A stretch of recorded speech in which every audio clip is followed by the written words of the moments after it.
Iya, liburku setiap minggu sama tanggal merah gitu. Terus ya apa-apa beli sendiri gitu. Kan kalau dari majikan gitu nggak kenyang. Kalau dari majikan nggak kenyang. Iya, ya kali gitu. Kalau 5.000 kan kali bisa dikit nyimpen gitu. Ya berarti sampean yang boros dong. Iya, bisa. Habisnya semuanya serba mahal di Hong Kong, Mas. Loh, enggak sampean sampean mau nyari gaji gede gara-gara nggak bisa nyimpen. Sampean minta gajinya gede nyimpen. Mau supaya bisa nyimpen. Sebenarnya menurut saya ya, kalau menurut saya itu Iya. gaji berapapun itu nggak berdampak menurut saya. Kalau nggak Oh gitu. gaya gaya hidup kita yang kita rubah. Oh, Lah kalau orang Hongkong mah makan ya pasti nasinya sedikit, ya kan. Lauk pauknya yang banyak. Makanya kan badannya kecil-kecil, nggak gemuk-gemuk. bener. Nenek sampean pinginnya makannya enak, makannya banyak, Ah, ya gaji berapapun ya akan lewat. Terus kalau libur, ya makanya kenapa libur anak-anak yang nggak mau keluar, yang nggak keluar duit banyak ya duduk manis gelar tikar selesai. Lah kalau liburnya shopping, belanja, terus makan, ya terus di sini ngapain kayak gitu? Wong kesini tuh nyari uang, bukan ngabisin uang. hmm, boleh minta edukasinya nggak, Mas? Ya emang sih penghematan itu kan ada di diri sendiri. Cuman kan kalau hidup di Hongkong itu udah capek-capek kerja, terus uangnya habis buat makan, buat libur kan sia-sia gitu. Hmm. Minta tipsnya buat lebih baik, walaupun gaji sedikit, tapi bisa nyimpen gitu, Mas.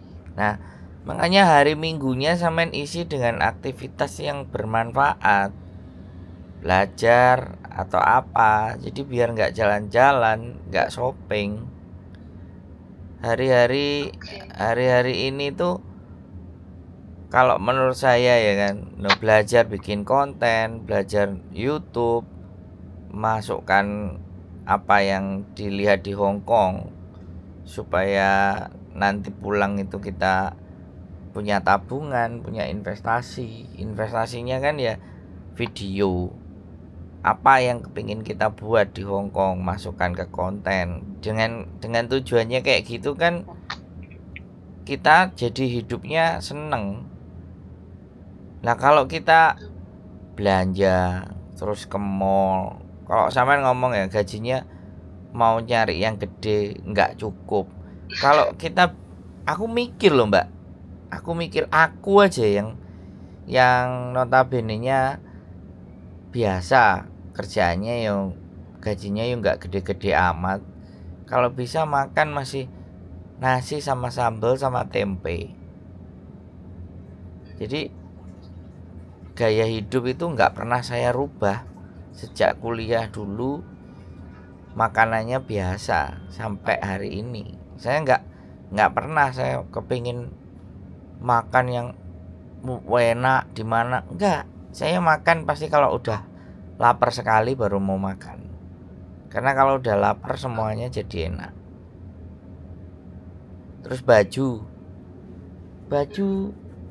ya beli 2 tahun 3 tahun gitu wes, baju saya yang tak pakai ya itu aja, tulisannya komunitas YouTuber Hongkong, komunitas YouTuber Hongkong, sudah. Kalau istriku nggak beliin baju ya aku bajunya mungkin 3-4 tahun ya itu aja sampai sobek baru beli lagi. Oke. Terus Berarti ganti majikan cari gaji yang lebih besar itu bukan solusi ya, Mas ya? sampai nanti kalau minta gaji besar, majikan itu lebih gila lagi kalau nyuruh. Ah, oke. Karena gini, kita meminta dari awal sama dia menaikkan Hmm, sendiri itu beda mbak. iya. Jadi kalau kita langsung dari awal minta yang gede, maka majikan itu berbuatnya tambah sakarepnya dia. Oh, Iya, wong dia berani bayar gede kok. Kecuali sampean iya, siap dengan pekerjaan yang berat loh ya. betul. Tapi kalau sekarang itu majikan sudah baik, terus nggak rewel, terus kan katanya sampean apa-apa beli sendiri, apa-apa beli sendiri, ya kan? Mm-mm. Sekarang Iya. aku nggak ngerti sih gaya dan selera makannya sampean itu gimana. Beras itu ya yang Kalau beras itu kalau mm, 5 5 liter ya, 5 kilo ya, yang plastikan itu mm, 70-80 dolar. Aku nggak ngerti sih, tapi itu aja saya nggak habis kok sebulan. Saya sama istriku. oh,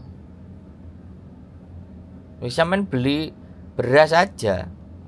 Kalau mm, misalnya mereka nggak ngasih. Lauk berapa sih mbak? iya. Tempe 10-12 dolar sekarang. Itu aja saya bisa tak pakai buat 2 hari. Mm, Oh iya, telur dadar. iya. Sebenarnya ya menurut aku Ya sih sama. nggak pak, aku Mm, nggak ngerti gaya gaya sampean belanjanya ini seperti apa menurut aku sih. Ya oh, baru baru kali gayanya ini. gayanya biasa. Gayanya biasa Mas, cuman tuh kalau mau masak itu kan nggak berani gitu. Kayak majikan kan namanya apa-apa, kita kan tinggal di rumah orang, kalau nggak disuruh kan nggak berani gitu ya. Awal-awalnya aku selalu beli di luar, mau nyuri-nyuri apa masak gitu, beli beras belum berani gitu. Jadi ya beli terus Mas, kayak kalau ke pasar beli nasi Indo atau apa gitu. Ya dari majikan ada nasi telur, tapi kan pengen kita tuh apa, capek kerja gitu. Soalnya mentalku itu cuman makan yang bisa bikin aku tuh semangat lagi gitu, dan makan yang enak gitu ya, makan kayak gitu-gitu aja. Kalau mau masak nggak berani, belum berani nyuri-nyuri waktu buat masak. Ya itu berarti mindsetnya sampean mbak. Kalau Oh ya. jadi kita kerja capek makanya pingin enak, waduh. Ya sampai sampai Repot. berapa, sampai sampai seberapa kita nurutin mulut kita mbak. Kalau saya loh ya, kalau Iya. sekarang kita contoh aja orang Hong Kong, kalau makan itu mungkin Yamja atau apa keluar itu bisa, kalau kita tahu majikannya itu bisa jadi seminggu sekali hanya makan.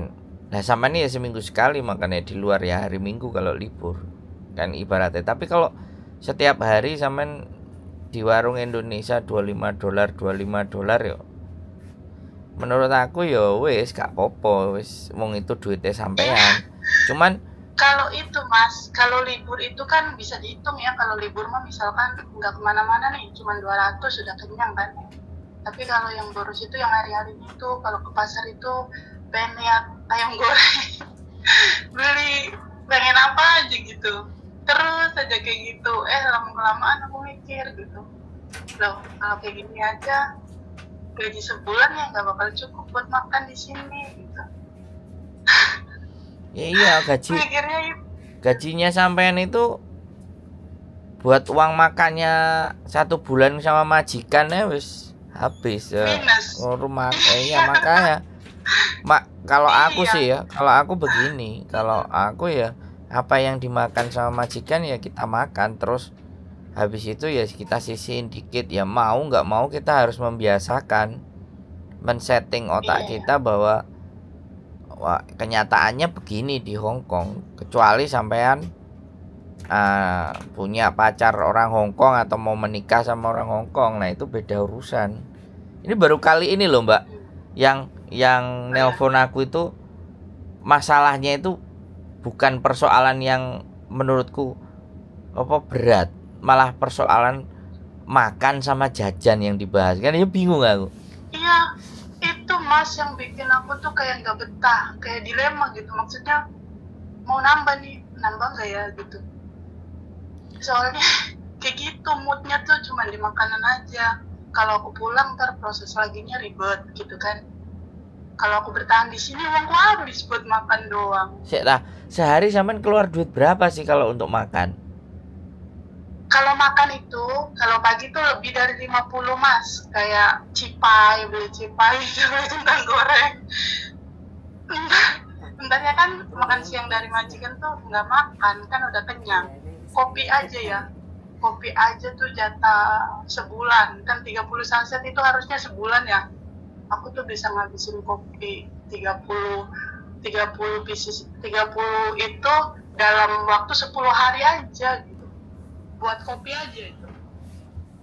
Belum lagi kayak pembalut lah, sabun, semuanya. Kan aku nggak pernah minta sama majikan. Kalau dia nggak ngasih buat kamu ya aku nggak berani ngambil gitu. Aku ada duit ya aku itu. Makanya dilemahnya di situ emang nggak masuk akal sih, cuman itu kan yang bikin gimana ya, jadi pengen pulang terus ya, pulang terus. Kalau pulang ngapain juga gitu, nggak ada kerjaan kan di Indo. Kalau di sini ya habis buat makan terus lah gimana. Asli loh mbak, aku nggak bisa bayangin buat pagi aja $50. Waduh. Iya maaf ya mas ya, rada aneh sih, aku juga bingung, makanya aku berani coba kali ada solusi ya gitu. Iya. Ya dengerin motivasi keuangan sih sampai budak, cuman orang doyan makannya sampai segitunya gitu. Bingung saya juga. Berat badan sampean berapa? Sekarang 70. 70 mas. Berat juga sampean. Iya tapi karena aku tinggi jadi nggak kelihatan gendut.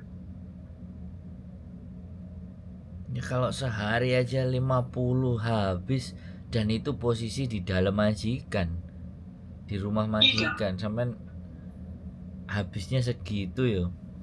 Aku gak bisa bayangin mbak. Ya sampean Salah ya. apa?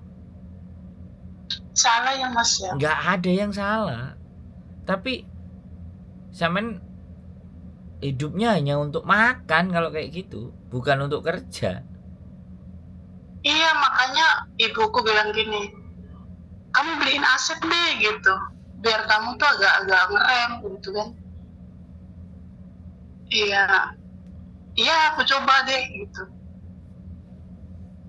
Ya orientasinya hidup sudah bukan untuk makan. Yang ada itu makan buat hidup, bukan hidup untuk makan. Kalau ya sampean ngomong sama saya 50 aja buat beli jajan, waduh, aku mikir mbak.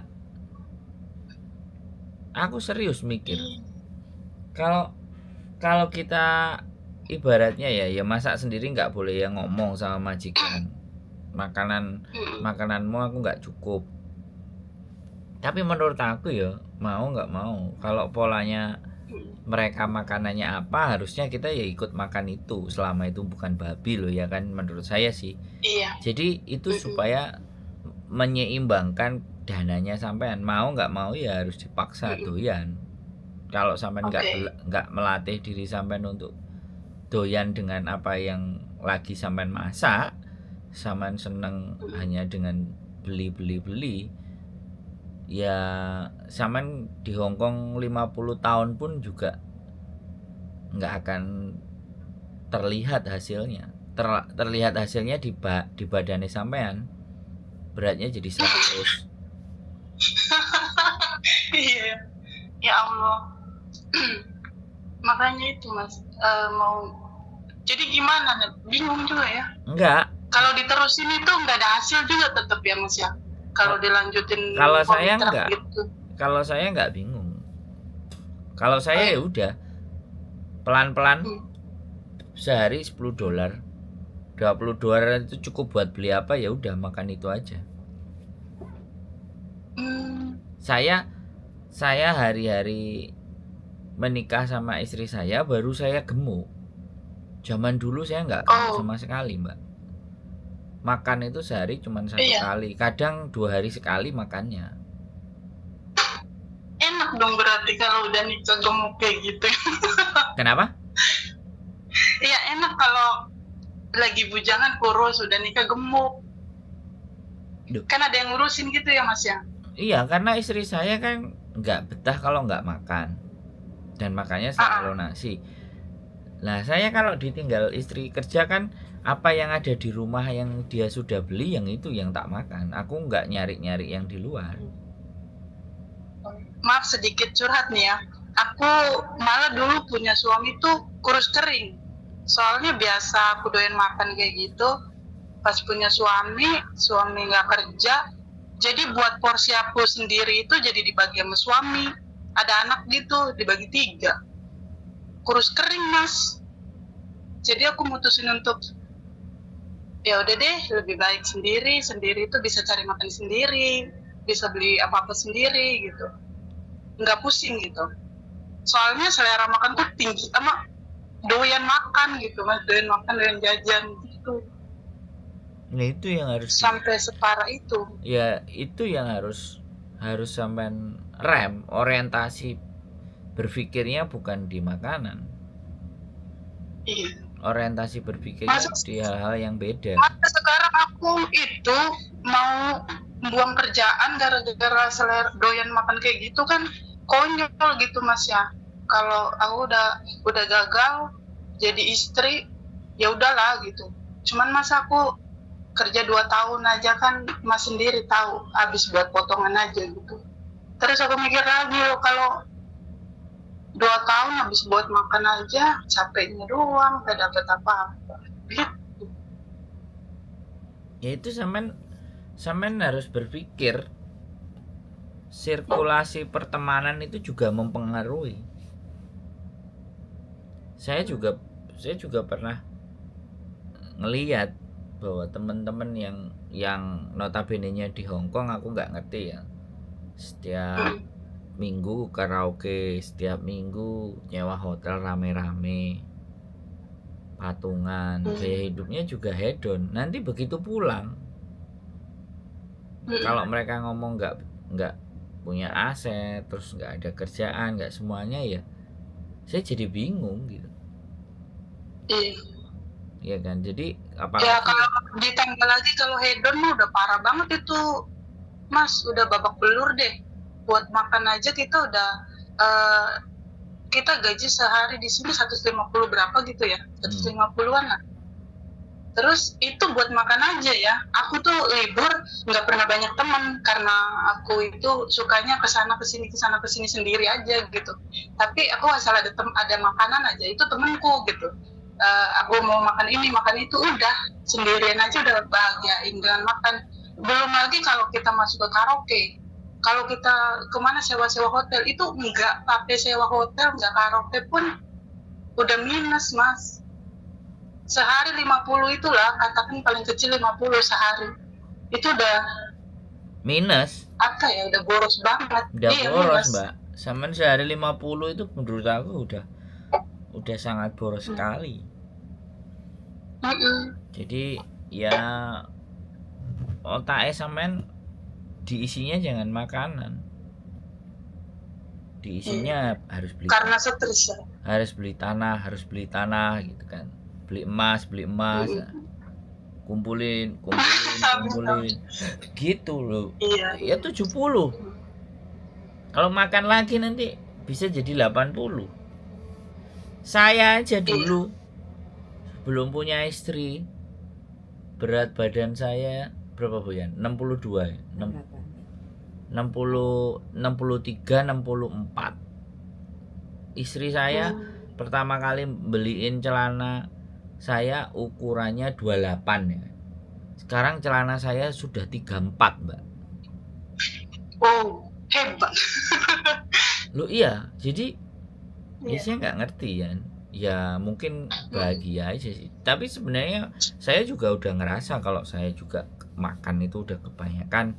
Sebenarnya makannya nggak banyak ya, makannya juga sedikit, cuman aktivitasnya yang cuman YouTube aja gitu kan, cuman dumble aja lambene, nggak ada olahraga. Iya. Ya sekarang ini kan problem lagi nih Mas. Maksudnya tuh yang bikin aku nggak betah di sini tuh kan karena dipaksa untuk jadi sesuatu nih. Kita kerja itu harus ada sesuatu gitu. Nah kakakku tuh support aku buat gini deh, tiap bulannya kamu bisa nggak sih 5 juta kamu simpan gitu. Nanti kakak bantu sekiannya kamu cari tanah atau cari rumah gitu. Aku bingung tuh. Terus mikir lagi kan awal-awal di PT potongan 2.500 aku bisa, kenapa sekarang nggak bisa gitu. Itu dipaksa untuk beli aset, jadinya tuh kita kerjanya di sininya tuh kayak makanku kurang gitu.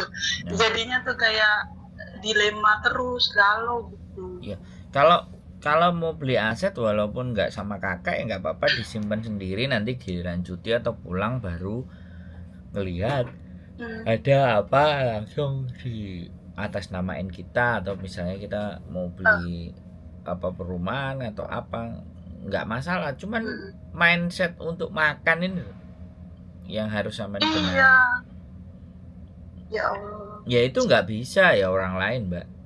Kita ngomong sama samain berkali-kali itu ya nggak bisa kalau nggak samain sendiri, karena orang Jawa bilang itu babakan hawa songo. Jadi setiap 9 lubang di dalam tubuh kita itu mengandung nafsu. Mata, hidung, mulut, telinga, kemudian saluran kencing, saluran beol, babakan hawa songo kalau orang Jawa bilang. Itu bagaimana cara menutup, apalagi mulut. Jadi mulut ini semakin tidak direm, penyakit semakin banyak. Nah mungkin mulutnya makannya sedikit atau makannya banyak, tapi geraknya juga banyak. Nah itu beda. Saya dulu 62, 63, sekarang 85. Jadi ya saya juga mikir gitu, ya harus olahraga, harus jalan, harus keluar, harus ya gimana caranya ngeluarin keringat. Jadi ya terus Mas, kalau kerjaan kayak gini terus kan kalau dilanjut itu ya cuman problemnya di situ. Kalau nggak dilanjut juga bingung gitu. Itu yang masih aku bingung. Ya tetap gitu. dilanjut. Masih menurut saya tetap dilanjut, tapi sampai mulai ngatur, menahan sendiri, dan itu nggak bisa orang lain yang ngomong, Mbak, karena itu pikirannya sampean. Orang lain nggak bisa berbuat apa-apa. Aku aja mikir gitu loh, gimana caranya kalau orang misalnya overstay, orang misalnya ada pinjaman hutang apa semua, saya masih bisa mikir. Tapi kalau ini dirinya sendiri yang ngabisin itu duit, terus piye ngomongnya, Mbak, memotivasinya ngejae gimana kalau nggak diri sampean sendiri? Makanya kan harus ada belajar finansial nggak Mas? Ada tahu itu apa, belajar gitu mengatur keuangan kayak gitu nggak sih? Tahu linknya nggak? Ya ada. Cara mengatur keuangan. Ada hari Minggu itu Enrich itu ada Enrich. Di daerah mana itu Mas alamatnya? Aku nggak ngerti. Dia biasanya hari Minggu bukanya. Jadi ngatur keuangan semuanya, intinya ada materi apapun tentang manajemen, tentang mengatur keuangan dan semua, intinya menahan. Intinya itu menahan. Dalam hidup itu pelajaran manajemen semuanya intinya itu menahan untuk tidak membeli yang bukan kebutuhan.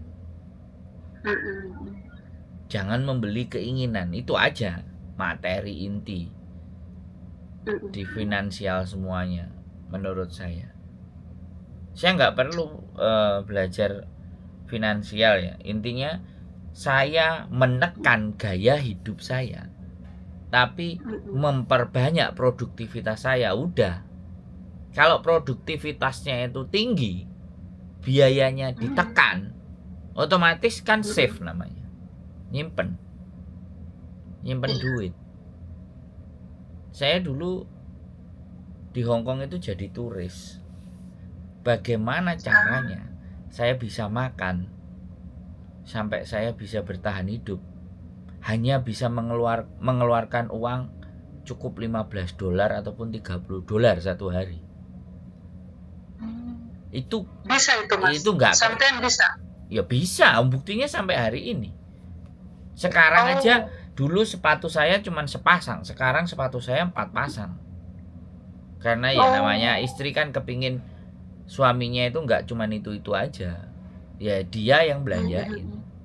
Saya uang udah yang ada dikasih tak kasih semua udah. Aku paling minta aja kalau perlu, isinya patadong, cuman itu aja. Jadi pelajaran manajemen dan apapun itu semua menahan gaya hidup, menekan gaya hidup, tapi memperbanyak produktivitas yang menghasilkan. Bikin video, bikin konten, ya kan. Jadi bagaimana orientasi berpikir kita itu bukan ngabisin makanan. Bahkan kadang-kadang saya makan baru jam 2, jam 3 setelah lapar. Pagi saya roti sama kopi sudah. Nah kecuali istri nanti lagi libur nggak kerja ngajak makan di mana, nah baru saya makan. Saya pun kalau makan saya nggak mau pesan sebenarnya, kamu aja yang pesan.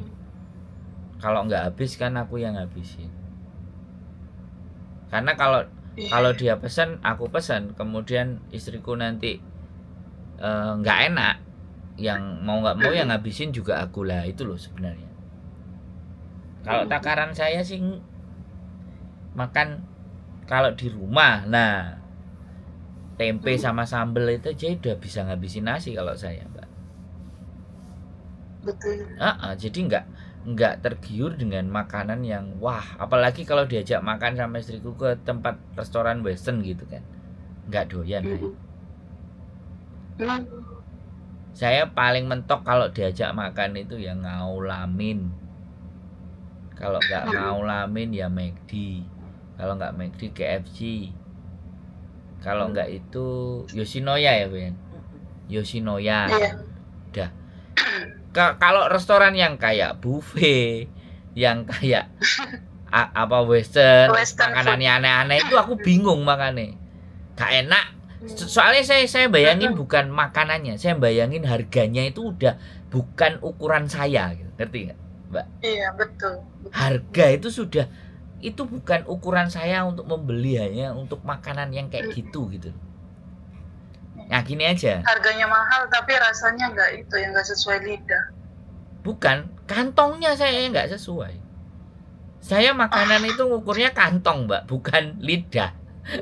Karena ibu saya dulu kalau pulang saya ditanyain mau makan apa, udah goreng tempe aja sama tahu udah. Tapi ya tetap gemuk. Iya itu enak banget. Sambel. Di sini tuh pengen banget makan sambal gitu pakai tangan, pakai itu. Tapi kan kalau ada majikan ya aku ngikutin makan mereka, dia ngasihnya apa ya aku makan itu, aku ya, berani. iya. Cuman kalau makanya disimpan, gitu. Duitnya disimpan. Berasa rasakan bahwa udah yang harus aku makan kayak gini. Kalau untuk aku lebih baik di masa mendatang itu aku harus ngalah, aku harus nggak bisa makanku hanya sedikit. Ya udah, kalau kita bisa ngikuti cara makannya orang Hongkong pun sebenarnya badan kita juga nggak gede-gede amat karena dia kerja. Cuman kecuali kan yang kerjaannya mereka di kantor, nah itu beda urusan. Kalau kerja mereka kuli kan ya makannya mereka banyak karena tenaganya yang dibutuhkan gede.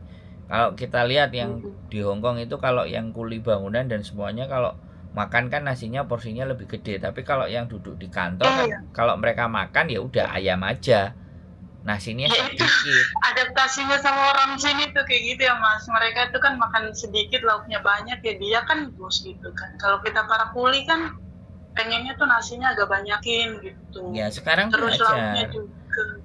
Saya aja kadang-kadang ya kan, seminggu itu kalau bisa cuman makan atau nge-shake, Mbak, nge-shake. Jadi susu yang protein tinggi itu aja. Aku malah pingin makanannya begitu aja, minum aja sudah. Terus menahan nggak makan yang banyak, menahan juga tidak makan nasi. Tapi Iya. kadang-kadang hari Minggu buat teman-teman banyak makanan semua. Nah, yang tak makan 1 minggu itu ya makanan hari Minggu yang anak-anak kadang datang bawa makanan. Udah, saya dari dulu kan waktu jadi turis itu jualan jamu hari Minggu, dikasih buah, dikasih gorengan. Itu yang saya makan 1 minggu sampai minggu depannya lagi. Hampir persis kita sebisa mungkin tidak mengeluarkan uang. Tapi bukan meminta-minta loh ya, itu dikasih. Betul. Kalau urusan makanan orang-orang Indonesia ini ngeri Mbak. Bener. Hari Minggu itu aja kalau ada yang nggak suka makanan apa nggak mau bawa pulang, nggak mau dimakan lagi buat besok, kasih sudah. Iya. Aku buat nyimpen makan, maksudnya tuh beli sayuran mentah gitu. Temen kan nyaranin beli aja mentahan gitu, taruh di kulkas. Nggak berani, serius. Nah, Sampai iya. mau finish pun nggak berani aku. Iya. Jadi aku lebih milih ke yang kaleng-kalengan aja Mas. Beli di toko Indo tuh kayak sarden, kayak sambel saus ini itu gitu kan, Indomie yang kering-keringan gitu. Jadi aku berani kan ada lemarinya. Kalau di kulkas sampai sekarang aku nggak berani naruh apa-apa di situ. Terus juga kan aku jadi mikir kayak gini, apa kerjaannya yang nggak gimana ya, cocok nggak sih gitu, kok beda banget. Maksudnya kalau di rumah itu kan Mas ya, makan pakai sambal aja udah enak banget ya, karena bebas gitu. Di sini loh makan aja diatur jamnya ya kan, makan diatur, ikut orang ya gimana gitu kan. Adaptasi di situnya tuh Mas, aku larinya jadi stresnya tuh larinya ke makanan itu. Nah, mindsetku, aku kerja nih sehari di sini kan sampai tidurku sampai jam 12, nggak masalah lah, nggak mau pusing dengan kerjaan gitu. Jadi aku pengen reward diri sendiri dan makan apa nih yang enak. Soalnya sesetres itu Mas, serius ngadepin majikan sini tuh setengah gila deh gitu. Makanya aku tuh selalu lampiasannya ke makan gitu. Padahal aku sejujurnya mentalnya down gitu, larinya ke makanan jadinya. Ya berarti kan Hongkong sampean nggak bisa menerima. Iya. Hongkong Padahal udah begini. loh Mas, saya udah berapa kali kesini, udah 2 kali 3 kali ini. Nah. 2 tahun finish pulang gitu, terus 10 tahun lagi baru ke Hongkong lagi gitu. Ntar 2 tahun lagi finish pulang lagi, 4 tahun lagi baru kesini, kayak mau nggak mau daripada gimana gitu. Tapi sampai sekarang nyoba terus ya, mentalku lemah gitu. Jadi ngabisinnya ke makanan itu dari dulu gitu. Ya berarti kan sampean hidup untuk makan. Iya. Sekarang di challenge nih sama keluarga, ya udah 2 tahun kalau kamu mau pulang nggak apa-apa, tapi dengan syarat ada aset gitu. Jadi nanti kamu kalau nggak mau kesana lagi juga nggak apa-apa, yang penting kan kamu ada rumah sendiri gitu. Tapi kan nggak mungkin Mas 2 tahun dapet rumah ya kan? Mungkin kalau Mbak. nggak KPR. Mungkin. Iya. Mungkin. Gimana tuh? Gimana caranya? Mungkin. Gimana Mas? Sekarang semuanya menurut saya mungkin, ya kan? Oh ya? Nah, menurut saya mungkin. Jadi ya bagaimana sampean menekan? Semakin bisa menekan itu semakin mungkin. Iya. Ya kan? 9 juta gaji kita. Iya. Sampean challenge ya, sebulan habisnya 1.000 aja. Nah, aku nggak ngerti ya kirim rumah berapa. Ya. Iya. Pokoknya sebulan sampean save money-nya 3.000. Kan 4.000 4.073. 600. Nah, 4.006 ya. 1.000 berarti kan 36. 36 itu 7 juta loh, Mbak. 10 bulan 70 juta. Ya kan? 10 bulan, 20 bulan 140 juta. Rumah yang RSSSSS itu 150 ada loh sebenarnya. 150 itu cash apa KPR? Cash. Oke. Cash itu ada. Yang 80 90 juta sebenarnya ada juga. Kalau kita mau milih loh ya. Tetapi yang Iya. RSS kalau cuman bentuk rumah loh ya. Tapi saya nggak kepingin punya rumah, Mbak. Sampai hari ini pun saya kalau ditanyain rumahnya nggak punya rumah. Karena bagi saya nggak terlalu penting. Yang terpenting adalah saya itu bisa cari uang di mana aja. Betul. Itu gimana caranya, Mas? Nah, makanya bikin konten. Oh. Jadi kerjaannya itu cuman ke kafe, ibaratnya ada wifi, ya udah kerja. Iya, pengen banget tuh Mas, kayak financial freedom di usia sekian, tapi sampai sekarang masih ditekan Nggak sama. ada, ya makanya saya YouTube Ya aja kan, itu Mas solusi. belajarnya butuh 5 tahun, Mbak. Oh, ada studinya, maksudnya belajar YouTuber Ya gitu, belajar ada sendiri. sekolahnya gitu. Ya sampean kan nggak ngelihat konten saya. Saya kan sampean nggak ngelihat profil saya. Sandro Jabrik wong lanang Iya, sak donya. makanya aku pengen minta solusi. Jadi tuh ya kalau bisa masa sih mau kerja PRT terus gitu. Pengen kerjaan tuh yang agak ada peningkatan tapi sesuai kemampuan gitu. Ya mungkin stres dan depresi itu bakal hilang Mas, bener nggak sih? Kalau kerja PRT itu 24 jam ngadepin majikan. Stres itu kan bisa pelampiasannya kemana aja gitu. Jadi aku solusinya pengen cari kerjaan yang sesuai sama keinginan kita gitu. Nah sekarang nahan makan aja sampean sulit ya. Nahan untuk tidak makan yang enak-enak aja berat. Gimana sampean menghadapi level yang berikutnya? Stres Mas, serius aku tuh stres banget. Dari dulu tuh kalau apapun ya, semuanya mbak-mbak yang di Hongkong mana ada yang nggak stres? Iya. Nggak ada yang nggak stres, Mbak. Semuanya stres karena datang ke sini tuh bikin masalah, bukan menyelesaikan masalah. Ke Hongkong itu sebenarnya menurut saya nambahin masalah. Iya ya Mas. Loh iya. Kenapa kayak gitu ya? Nambahin masalah. Tapi masalah itu tambah besar, hasil yang kita dapatkan juga besar. Iya. Jadi nyari tantangannya, nyari masalah. Nggak selesai. Masalah sampean ini nggak selesai. Hanya untuk makan aja sampean nggak bisa nekan. Masalah yang lainnya nggak akan kelar. Karena sandang, pangan, papan. Pangan ini kalau sampean nggak rem, nggak merasa sudah cukup, saya harus batasin diri. Selama itu sampean nggak bisa, maka hal-hal yang lain pun mustahil sampean akan dapat. Oke. Jadi itu aja kuncinya. Bagaimana bisa menahan untuk tidak mengeluarkan uang yang banyak hanya untuk makan.